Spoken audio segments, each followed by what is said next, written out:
ఆడుదామాంధ్ర సంబరం అంబరాన్నంటిన ఉత్సాహం.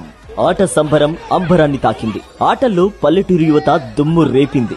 దేశ చరిత్రలో ఎవరూ చేయని విధంగా, ఏ ముఖ్యమంత్రి సాహసించని విధంగా జగనన్న ప్రభుత్వం ఆడుదామాంధ్ర క్రీడా సంబరాన్ని విజయవంతంగా నిర్వహించింది. Cricket, volleyball, kabaddi, kho kho, badminton ఆటల ద్వారా యువత ప్రతిభను గుర్తించి జాతీయ, అంతర్జాతీయ వేదికలపై మనవాళ్లు పోటీ పడేలా తీర్చిదిద్దడం, క్రీడా స్ఫూర్తిని పెంపొందించడమే లక్ష్యంగా ప్రభుత్వం ఆడుదామాంధ్ర నిర్వహించింది. డిసెంబర్ 26న మొదలైన ఆడుదామాంధ్ర కోసం దేశ చరిత్రలో కని విని ఎరుగని రీతిలో 1.22 కోట్ల మంది క్రీడాకారులు రిజిస్ట్రేషన్లు చేసుకుని సృష్టించారు. 50 రోజులకు పైగా కొనసాగిన ఈ క్రీడా సంబరాల్లో మన రాష్ట్రానికి చెందిన 15 ఏళ్ల వయసు పైబడిన వారందరూ ఉత్సాహంగా పాల్గొన్నారు. ఆడుదాం ఆంధ్రలో భాగంగా గ్రామాలు, మండలాలు, నియోజకవర్గాలతో పాటు జిల్లా స్థాయి నుంచి రాష్ట్ర స్థాయి ఆటలు యువతలో ఉత్సాహాన్ని నింపాయి. గ్రామ, వార్డు, సచివాలయం, మండల స్థాయిలో ప్రతిభకు పెద్దపీట వేస్తూ నియోజకవర్గ, జిల్లా, రాష్ట్ర స్థాయి పోటీల్లో విజేతలకు ప్రభుత్వం నగదు బహుమతులు అందిస్తోంది. ఫిబ్రవరి 13న జరగనున్న ఫైనల్ పోటీలకు ముఖ్యమంత్రి జగనన్న ముఖ్య అతిథిగా హాజరవుతారు.